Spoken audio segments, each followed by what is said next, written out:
Hi there, this is Mr. Morgan, and today I want to talk to you, both parents and students, about a major crisis affecting our youth today, and that is the issue of fentanyl and illegal drugs that are flooding the streets to impact our students in negative ways.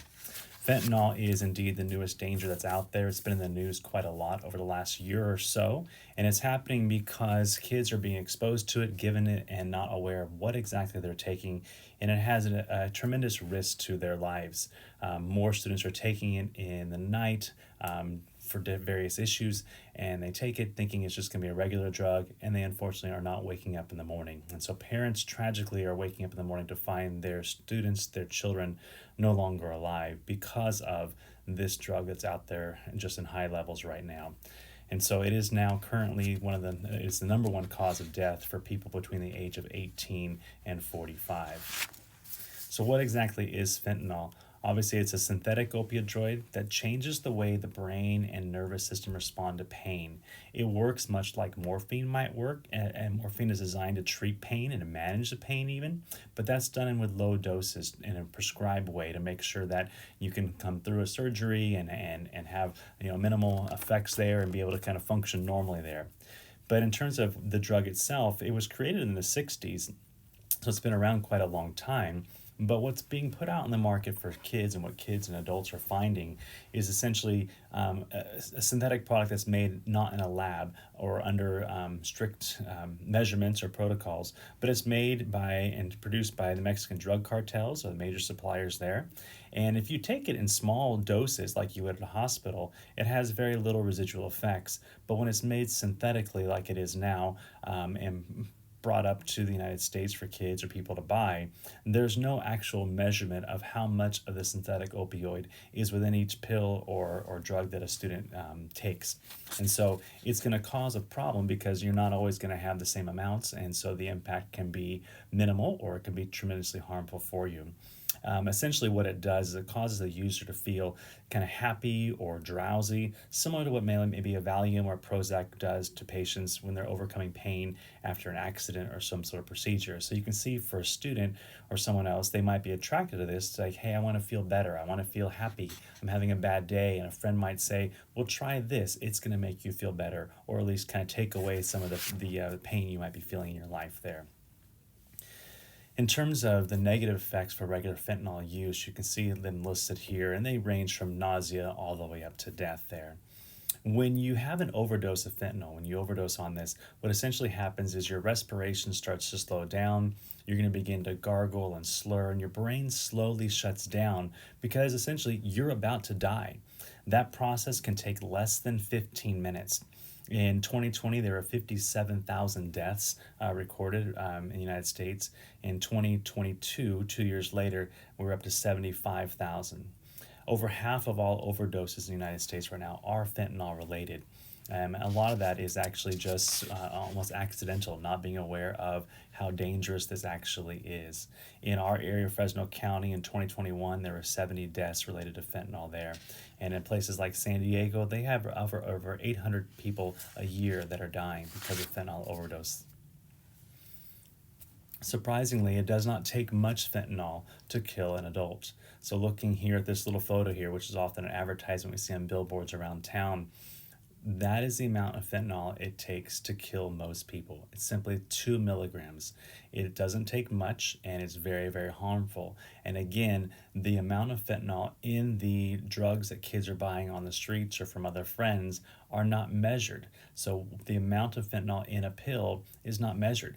It could be more than 2 milligrams. It could be less than 2 milligrams. So as a user, you're taking a tremendous risk because you have no idea how much is going to be in that one pill that you take to take the edge off or the pain off in your life there. Just like any other drug, you can build a level of tolerance to fentanyl. And so those that use it regularly and are living are needing more and more, just like any other type of drug, because the small amounts not quite cutting it for them and getting them the high or the experience they're looking for. And so they end up taking more to the point of causing potential death and harm. This all began really in the United States with just a general opioid crisis, drug companies not disclosing really the addiction implications with the things they were creating and marketing in the hospitals that then became almost like street drugs. In the United States, 2 million people have a substance abuse disorder that's related to prescription opioids there. And what's happened is the drug dealers become smarter, and they're purchasing fake pills from China to create pills for the American market that are then laced with things like fentanyl and other things that people are going to want to have to deal with their pain, their habits, whatever's going on there. You got to consider the United States, while we're only 4.4% of the world's population, we take 80% of the prescription drug medication because we just simply don't like pain. In fact, we in the United States take and use 98 to 99% of the world's Vicodin. So in the United States, we have a pattern of trying to minimize or remove pain from our lives through prescription drug use. And so our students are doing the same thing. They're going to have their wisdom teeth taken out and surgeries. They're going to be prescribed medicine, and they're going to have extra, and they're going to say, hey, this made me feel good, and how else can I get more once I run out? And they're going to turn to the streets and their friends and find things that are not measured and are going to be laced with fentanyl or other drugs that can cause them potential serious harm. Another factor out there is that a lot of people, young people especially, are prescribed benzos, especially things like Xanax, especially post-COVID. Doctors are prescribing them to deal with anxiety. We know we have a lot of students suffering from anxiety and things related to isolation and being alone and not knowing how to process and cope with life. And so prescription drugs are being given to students.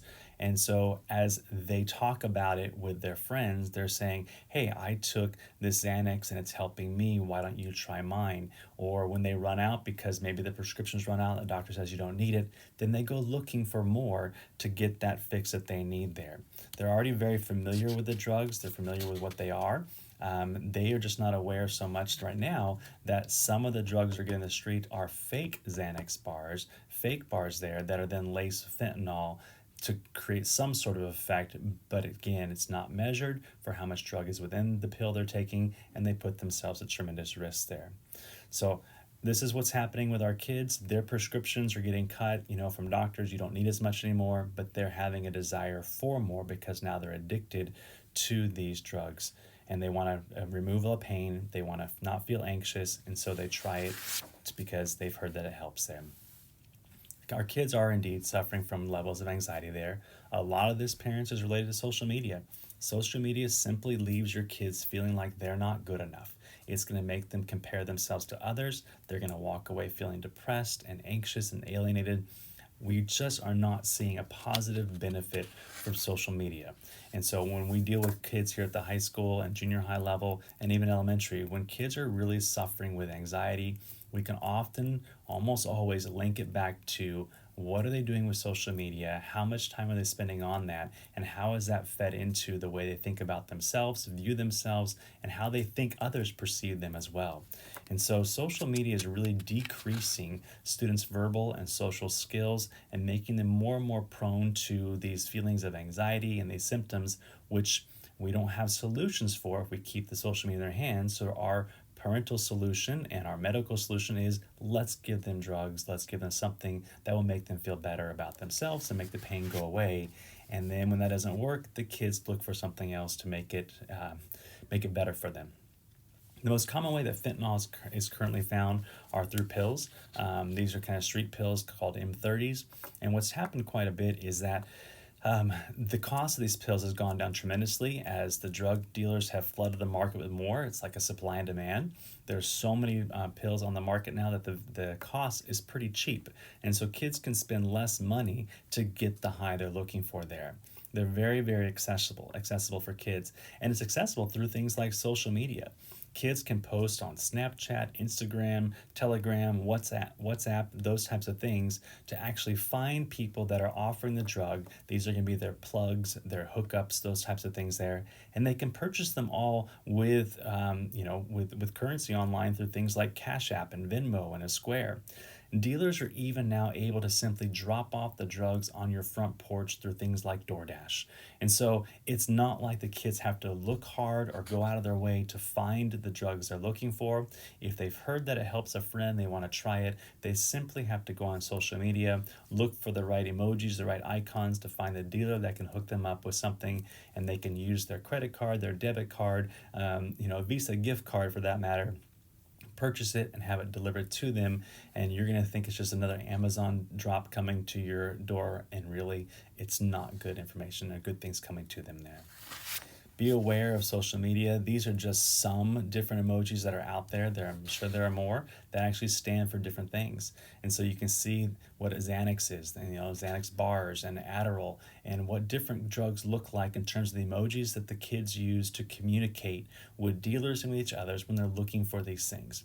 Pills are advertised for sale on social media apps all the time, and buyers pay for them the same way that you would buy anything else through Amazon or anything else. They can do it. And so kids are doing this, they're aware of this, and so you as a parent, I also need to be aware of this. And students, for the sake of your friends, if you see these things in their social media posts, there's a concern you should have for them, and that means they need some help. They may not know they need help, but you as the friend should become aware of it and reach out to them and try to offer them help. And if they're not willing to listen, then provide them with the help that they need and talk to somebody, because this is seriously putting their whole life at risk. Fentanyl is deadly and problematic because, just like anything else, there's a normal drug use progression. At first, the kids just use it. It's recreational, it's fun, and because you need to get that next high, it then progresses to becoming an abuser, where you're doing it more and more to finally the point where it's a full-fledged addiction and you simply can't stop. Students are looking for that next high, whether it be through marijuana or something else. The trend for 5 years ago was with the vape pens with the nicotine, but that really wasn't enough. It was an entry level point for most of our elementary, junior high kids. It gets them into vaping, but immediately they switch over to, how do I get the THC? I need something more, something that gives me a better hit. And so they switch to the marijuana with the carts and the wax and the vape pens there. There always is a need for a new high. And after they kind of work their way through the marijuana, there's that need to try something new. And that's often when the pills come into play, because the pills seem safe. They've heard their friends taking a Xanax bar or whatever it might be, or their Adderall, and they're taking it and it's fine, but those are prescribed in low doses. And when they can't find those again, they go to the streets, they go to the dealers, they buy the illegal ones, but those are the ones that are obviously deadly there. So we have to keep that in mind, that what's out there right now is designed to get your students, your kids addicted and hooked on deadly, deadly drugs. The amount of THC, for example, that is in the new cartridges and vape pens for kids is 50 times the amount that you would find in the traditional ways of using marijuana, recreational marijuana there.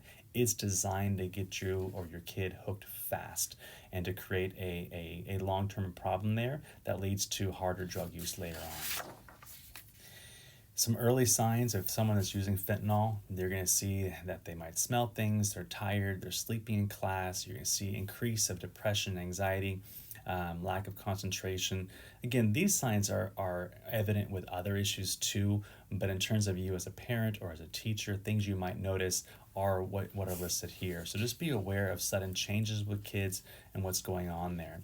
And again, what happens with some of these things, if a parent is seeing that, oh, they're tired, they're not sleeping well, the thought is, oh, they're anxious and they're depressed, which again, they may be. And when you go to your doctor, they're going to potentially prescribe them the types of drugs that are going to lead them to getting harder drugs later on. So it's this tension we're going to live in with, how do we help our kids get the help that they need in a safe way? And the medication route right now is leading our kids into looking for harder medication, and that's just the reality of it. If someone is actually on fentanyl and they're in the risk of overdosing, these are the signs that you look for. Maybe the breathing is slowed down, they're choking or throwing up. Look for the nails and lips turning blue for that lack of oxygen flowing through them. The gurgling, snoring sounds, the skin's cold and clammy, and you just can't wake them up. Those are all signs of overdose in general, but definitely things you're looking for if they've taken perhaps something laced with fentanyl as well. As a school, our school is equipped with these Narcan sprays, which you've heard about in the news, and they really can be used to save a student's life if administered quickly. They work just like a nose spray. There's nothing too difficult about them, and so our office staff and admin team all have them on hand, and really it's a time thing. Time is of the essence when it comes to treating an overdose. You just want to get the Narcan to them as quickly as possible and use the spray there. The new problem that we're experiencing, not us in particular, but in general in the public, is that suppliers are increasing the amount of fentanyl in the pills, which means the amount of Narcan that can be used to combat the effects of it, you need more of it essentially. And so students are taking more pills, it requires more Narcan spray to actually help them. The other scary thing out there is that students are using what they call the buddy system or the wingman system, where they know they're going to take fentanyl. They know it's going to give them some crazy high or experience that they're, hopefully not going to die from. But just in case, they call a friend in to watch them take it, and then they're there to call for help if something goes wrong.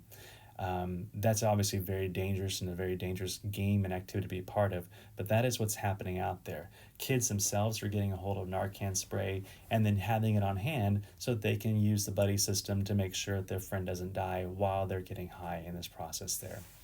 The other frightening thing is that the dealers are aware of the Narcan, are actually working on making variants of fentanyl that are resistant to Narcan. So just something else out there. The dealers are there not to necessarily make money. They want the money, but they're ultimately not interested in your life at all. So these are some frightening times that we live in. Just keep these things in mind. Again, this is just more informational for you as parents and students.